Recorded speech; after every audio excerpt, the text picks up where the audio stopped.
Kuya Pat nga pala, ang nag-iisang Kuya Pat na ipagluluto ka ng takoyaki. May first customer na tayo. Maaga din tayong nakarating dito sa pwesto dahil 2 batch ng mga estudyante galing sa isang eskwelahan ang sinagupa natin ngayon.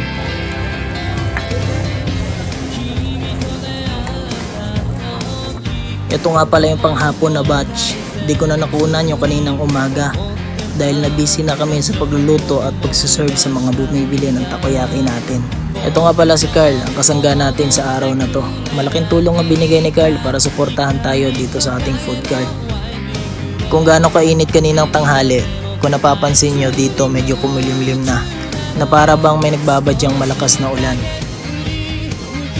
Ito na nga, bumuhos na napakalakas na ulan. Yung matarik at mainit na panahon ay napalitan ng basa at napakalamig na paligid. Itinigil na muna namin ang pagluluto dahil kung ipagpapatuloy natin, maaaring mabasa o hindi maluto ng maayos ang ating mga takoyaki. Tingin-tingin na lang muna sa paligid at pinagmamasdan na lang natin ang bawat patak ng ulan. Sa mga oras na to medyo kumalma na yung ulan na para bang nagbabadya na titila na. Dito ay tumigil na ang ulan at nagpatuloy na tayo sa ating trabaho. Tinodo na natin ang pagluluto para hindi na tayo mabitin sa paglabas ng mga tao. At gaya nga ng inaasahan namin, nagsunod-sunod na nga ang dating na ating mga customer. Kung mapapansin nyo, halos kadikit na natin yung mga sasakyan at tricycle.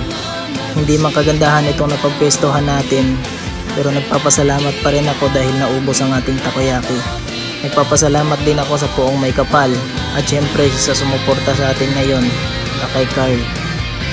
Kung hindi nyo maitatanong, halos na ituro na natin lahat ng mga gawain dito sa food cart, kaya talagang maasahan na.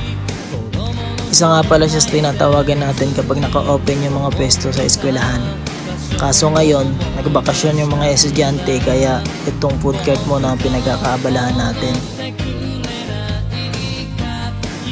O paano, hanggang dito na lang muna tayo. Salamat sa pagsama. Muli, ang nag-iisang Kuya Pat na ipagluluto ka ng takoyaki.